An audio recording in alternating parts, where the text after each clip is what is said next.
बेहद ही दुखद घटना है, शॉकिंग घटना है। और सबसे पहली घटना, हम ये नहीं मानते हैं कि ये जो मौत हुई है ये एक्सीडेंट से मौत हुई है। ये सिस्टम द्वारा की गई जानबूझकर हत्याएं हैं गरीब लोगों की। और वो मैं इसलिए कह रहा हूं कि मुख्यमंत्री जी ने खुद एक्स पर जो पोस्ट किया उसमें लिखा कि जर्जर भवन का एक हिस्सा गिरा। यानी मुख्यमंत्री जी को पता था, इंजीनियर्स को पता था, वहां के एडमिनिस्ट्रेशन को पता था कि वो जर्जर हिस्सा है, वो एमजीएम अस्पताल का। फिर जर्जर हिस्से में क्या आप गरीबों का इलाज क्यों कर रहे थे? वहां लावारिस लोगों और गरीब लोगों का इलाज चल रहा था। तो मुख्यमंत्री जब खुद कह रहे कि वो जर्जर भवन था, तो जर्जर भवन में इलाज हो रहा था।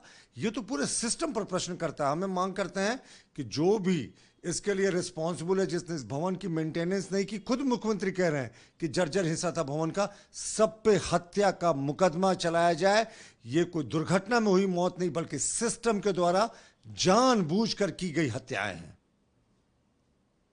सर, सूबे के स्वास्थ्य मंत्री जो इरफान अंसारी हैं, मुआवजा की घोषणा किया है जिनकी डेथ हुई है उनके लिए और जो घायल है उनके लिए, उसको कैसे देखते हैं? देखिए, ये तो सिस्टम के द्वारा की गई हत्या है। जर्जर बिल्डिंग में आप इलाज कर रहे थे, 5 लाख रुपए क्या गरीब के जीवन की यही कीमत है? और भी जब ये पूरी हत्या सरकार के द्वारा की गई है, सिस्टम के द्वारा की गई है। जर्जर जो भूमि थी, जर्जर जो बिल्डिंग थी, उसमें इलाज हो रहा था। कम से कम 50 लाख रुपए की अविलंब जो सहायता राशि वो देनी चाहिए। बाद में इस राशि को और बढ़ाना चाहिए। मृतकों के परिजनों को 1-1 नौकरियां देनी चाहिए, क्योंकि वो गरीब थे, कोई बोलने वाला नहीं है। तो सिर्फ आपने 5 लाख दिया और आपकी गलती से ये मौतें हुई हैं। क्योंकि जर्जर बिल्डिंग में आपको किसने कहा था इलाज करने और अस्पताल को चालू रखने? आपने क्यों मरम्मत नहीं की थी? आपने क्यों नहीं उस बिल्डिंग को डेमोलिश किया था? तो सिस्टम को कम से कम अब थोड़ी संवेदनशीलता दिखानी चाहिए। 50 लाख रुपए कम से कम तुरंत देना चाहिए और एक सरकारी नौकरी। One part of MGM building, rickety building, collapsed in Jamshedpur. What do you see, sir? And 3 patient death. So this is a very shocking and very sad incident when 3 people belonging to the very lower strata of society were killed in a building collapse. But we don't think it's a death by accident.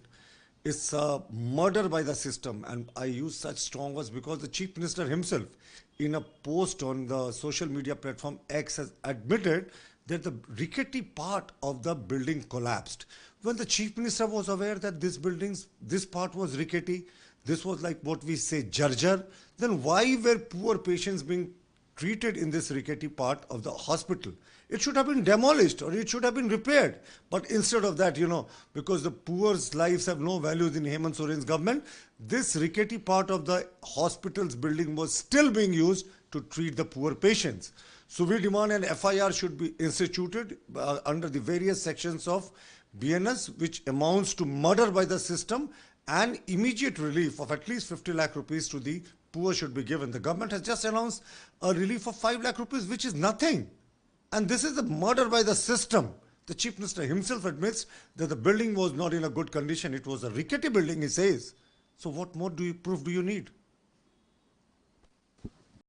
जहां 27 वर्षों के सफर में 17,000 से भी अधिक छात्रों ने doctor एवं इंजीनियर बनकर भरे सफलता की ऊंची उड़ान। जहां साधारण छात्र भी झारखंड टॉपर्स बनकर बना रहे इतिहास। दूरदर्शी शिक्षाविद श्री विपिन सिंह के मार्गदर्शन में मेडिकल एवं इंजीनियरिंग के लाखों छात्रों के लिए आशा की किरण के रूप में गोल नेशंस लीडिंग इंस्टीट्यूट। बायोम सिर्फ मेडिकल प्रिपरेशन का संस्थान। बायोम से लगातार दूसरी बार नीट यूजी में 700 मार्क्स पार। 10th पास स्टूडेंट्स के लिए फाउंडेशन कोर्स, 11th पास स्टूडेंट्स के लिए फ्रेशर कोर्स और 12th पास स्टूडेंट्स के लिए टारगेट कोर्स 17 अप्रैल से शुरू हो रहे हैं। कॉल 7360066190 और visit Biome, circular road near women's college and Hinoo, Ranchi. thefollowup.in. Like, share and subscribe. www.thefollowup.in